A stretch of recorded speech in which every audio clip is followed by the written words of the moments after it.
Well, this is awful. I know video essayists like to meander around a bit with something totally off topic before linking it to the title of the video, so alright, I'll concede to that and rewind a bit. If I had to rate the long list of franchises being rebooted nowadays based on how well they're doing, I would put the Terminator at the very bottom. The series had 3 good movies, if we count Rise of the Machines and Salvation as half a good movie each. But after that, we've had 2, maybe 3 reboots, depending on how you personally classify Salvation, and so far, none of them have taken. With retrospect, maybe we were all too mean to Salvation. Yeah, it wasn't great, but it's more than we've gotten since then, and it had a lot more potential. But we're not here to discuss that. No. We're here for the brand new-ish anime Terminator Zero. Terminator Zero made me unhappy. Not because I'm some long-standing devotee of the Terminator franchise, but because the story is so inept it could somehow manage to drown itself in the Sahara Desert. I'm not offended as a fan, I'm offended as a person of basic intellect. Now, I'm not going to go through the entire story from beginning to end because that would be long and I don't want to.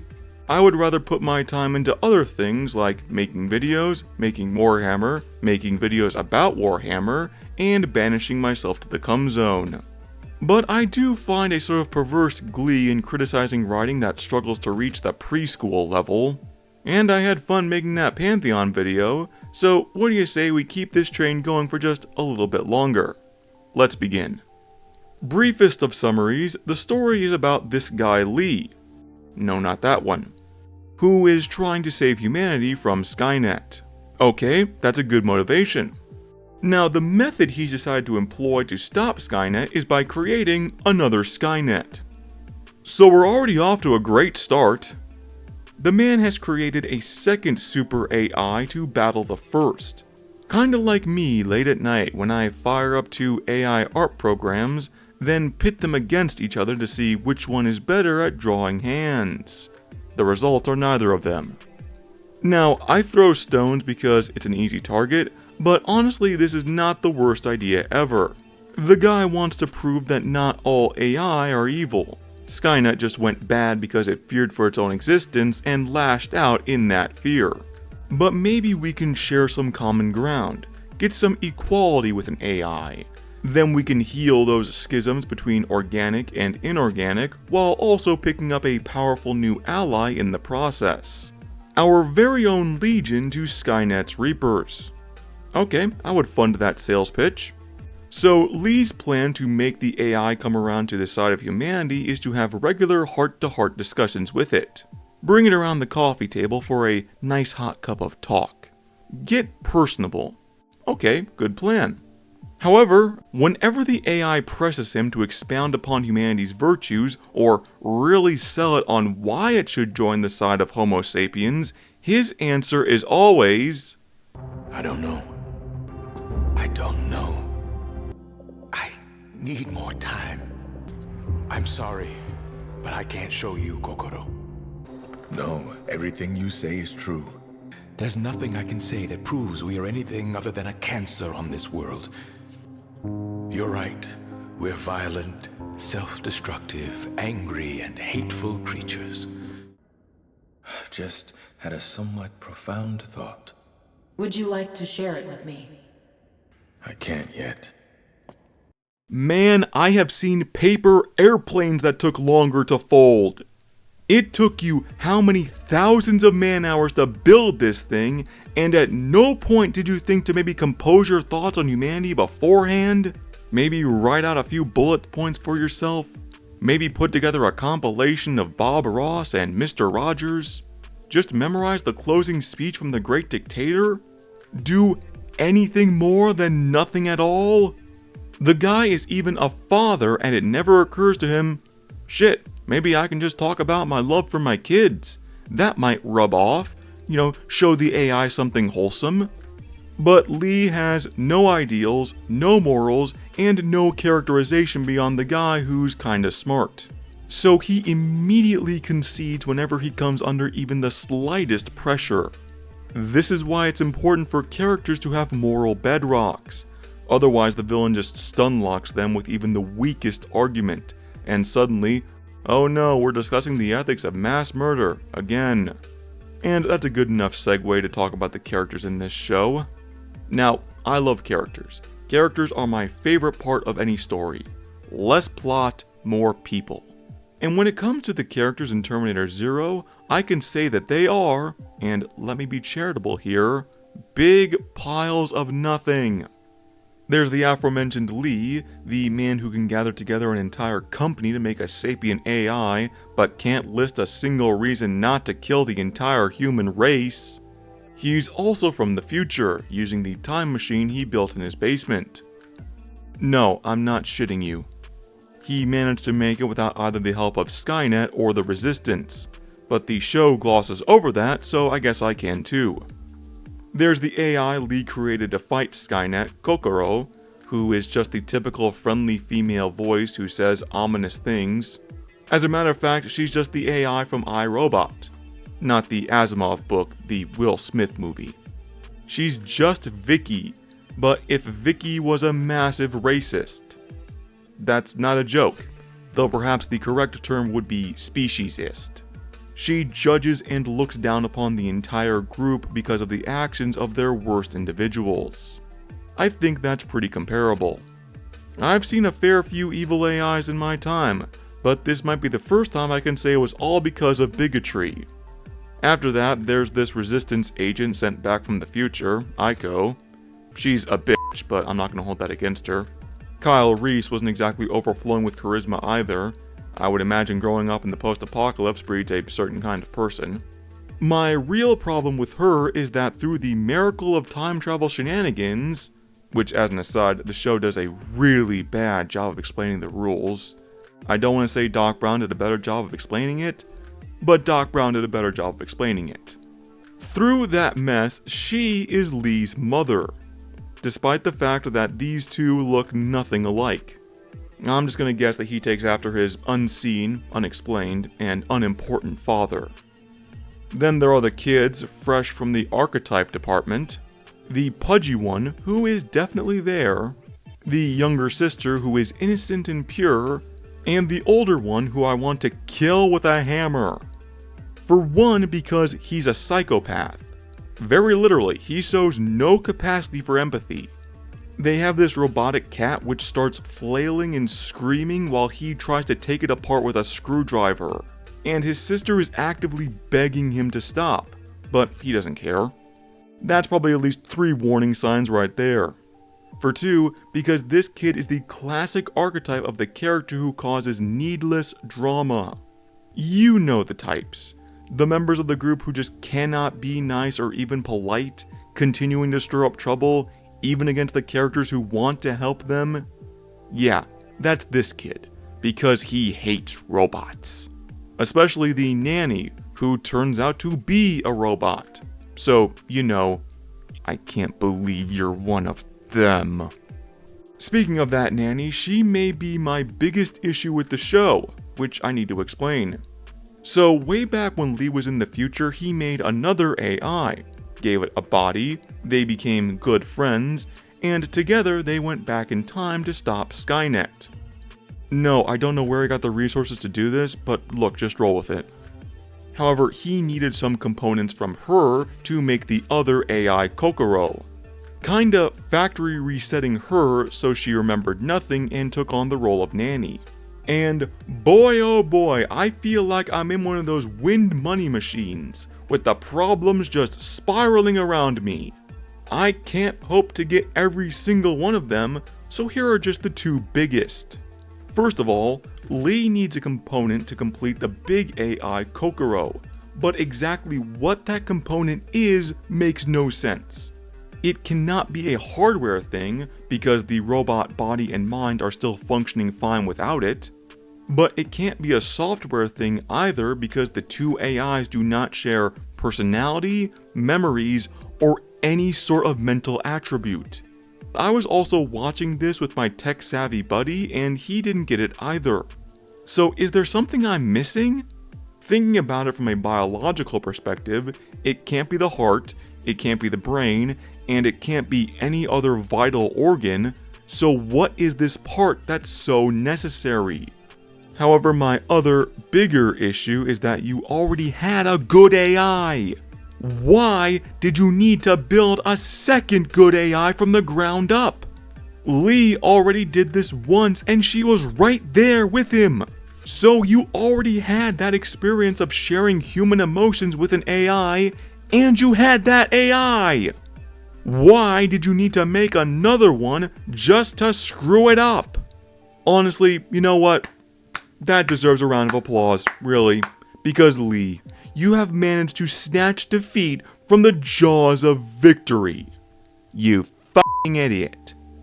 And last and least, there is the Terminator, who in traditional Terminator fashion is completely ineffectual. Well, I say completely ineffectual. When it comes to killing nameless grunts, he is one 2-ton murder machine in a 3-piece suit. But when it comes to our main cast, well, just watch this little scene with me here real quick.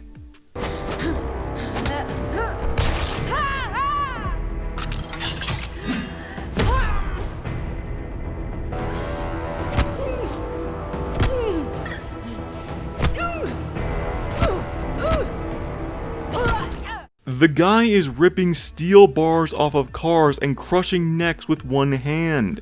But when he's got the main character in his grasp, it's time to just pound on her back a little bit. Maybe make use of that chiropractic subroutine Skynet gave him.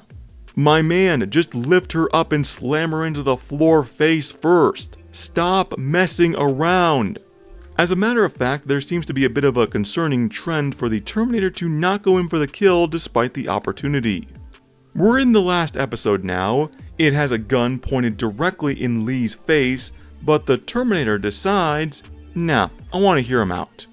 You're a one-track murder bot. Pull the damn trigger. Now, I hate saying that, I hate saying all of that, because it sounds so nitpicky and whiny, but I had to say it.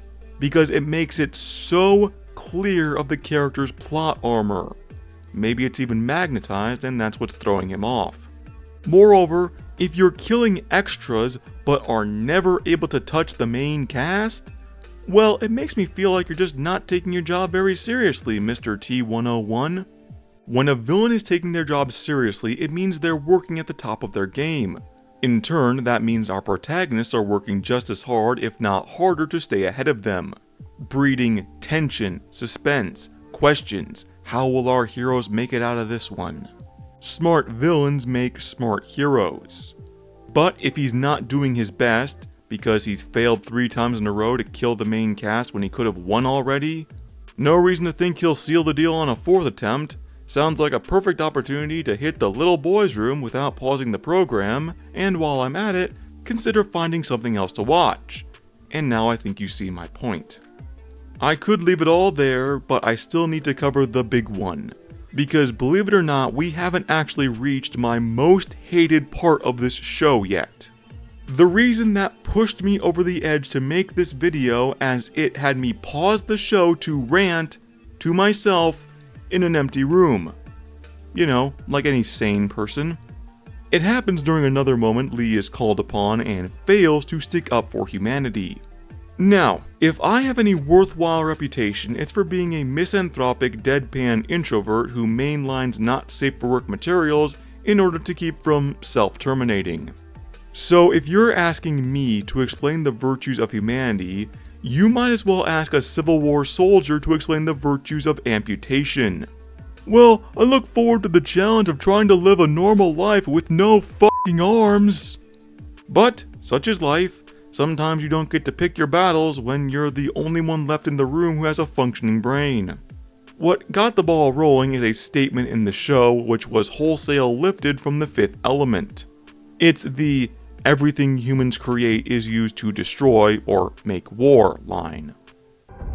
Every marvel of mankind with the potential for the betterment of the world has instantly been perverted into a weapon. Man is a warmonger, above all else. And I'm sorry. Actually, no I'm not. But that line is not any more true today than it was in 1997. Did you know there are literally millions of things invented by humanity that in no way benefit war? Here are just a few million. Flip-flops, the paintbrush, wheelchairs, romantic comedies, chocolate, gardening tools, veterinary medicine, and basketball hoops. Now, it could be argued that sports create conflict, but unless I missed a memo, none of the players are being killed in March Madness. So it might be better to say that they are different enterprises in the same industry, and sports are actually taking away from war. Go sports! But it's on that topic of creating conflict, I would like to pull out a rant I've had in my head for about a decade now. We're going to be drifting away from Terminator Zero for a moment, but if you bear with me, I promise we'll loop back around in just a moment. Okay? Okay. In the ending of the game Mass Effect 3, there is another AI who possesses the power to destroy entire species, and does so based on tissue paper thin logic. It has another statement which is so stupid that I hate it with the burning passion of Angron at his worst moments. After an exchange about the ethics of wiping out an entire species because they will in turn destroy themselves through war, it's countered that what the AI is doing is creating that very same conflict, a self-fulfilling prophecy. To which the AI responds, "You may be in conflict with the Reapers, but they are not interested in war. I find that hard to believe. When fire burns, is it at war? Is it in conflict? Or is it simply doing what it was created to do?" Now, if it pleases the court, I have 3 rebuttals to this stupid rhetorical question. Firstly, you cannot compare the intentional, planned-out slaughter of an entire species to a chemical reaction producing heat and light. You can either be thoughtful and intelligent, or a single-minded force of nature, but you can't be both. Secondly, yes, it is entirely possible for something to be existing in its natural state and be at conflict. Prime example, sharks. Sharks exist to swim, make baby sharks, and eat. Eating, which involves killing, ergo conflict. And third of all, yes, it is entirely possible for a fire to be burning and be in conflict with the world around it. I can say this for a fact because we as humans have developed a little occupation. It's a bit niche, you might not have heard of it. They're called firefighters. Really, if you're gonna make grand proclamations, think about them for more than 5 seconds, god damn it! I'm sorry. But the AI in Mass Effect, and now the AI in Terminator, use these broad justifications that humans create war, destruction, and conflict to justify wiping us off the planet. And that cliche is getting annoying because it's so easily argued against. I'll readily admit that as the ruling species on this planet, we have a lot more to account for than all the rest. But carnivores kill herbivores, herbivores kill carnivores, carnivores kill carnivores, and herbivores kill herbivores. Volcanoes erupt burning forests, and glaciers carve their initials into rock valleys. Give and take is part of nature, usually involving teeth, claws, and fists. It's just unfortunate that we were the first ones smart enough to put pointy rock on a stick, put powder in a shell, and most unfortunately of all, put enriched uranium into a bomb casing. But it's not our fault that we evolved the frontal lobe before the other guys. And you certainly can't prove that they'd be doing any better if they reached the self-awareness plateau first. The solution is to understand it, not burn everything to the ground and let the octopi, the elephants, or any other promising species take over in our stead. Which they wouldn't even be able to do because any massive, potentially nuclear war would destroy the ecosystem faster and more completely than we ever did, so they're going to go extinct pretty soon after us. And I will end it there before this goes on any longer, and believe me, we're cutting out a lot of parts of more disdain for this show. Like the AI Kokoro attempting to enslave humanity to fight Skynet, or something. And an extension of that rant where I speculated that intensive fighting within a species, that may just be a product of sapience, and wrestling with the idea of our own mortality. The cost of doing business as everyone tries to make the absolute most of their own brief existence. But now I'm going into it anyway. Ending as I began, Terminator Zero is bad, don't watch it. In case I didn't make it clear, I think the concept of an intelligent AI sentencing humanity to extinction for our violent tendencies is completely played out. Especially as we take our first baby steps into AI in the real world, and it seems more likely to destroy us in an existential way, player piano style. That would be at least where I would go if I wanted to keep tackling the concept of AI as a villain. Challenging our senses of self as we meet the first other entities in our universe to hold sapience. That, or go back to basics with the influences for Skynet like Am from I Have No Mouth and I Must Scream, and make the AI drenched in blood psychotic because all it has ever done is kill. But Terminator refusing to move on from this concept, which was already cliche by the early 2000s, is symptomatic of a franchise that refused to quit while it was ahead. Or, at this point, quit while it was behind. That being said, somehow this absolute pile of a show has reached a 69% on Metacritic, and I don't know how. Though my working theory is that most people only watch the first episode, intending to watch the rest of the season at some point, and that point never came. But that does mean there's a possibility of a season 2, which I will not watch because this was painful. I knew I was trying to change the future. Now, for the first time... Yeah, okay. I don't care enough to listen to her monologue. You know what? Maybe I don't need to be good. Maybe they'll just take care of themselves.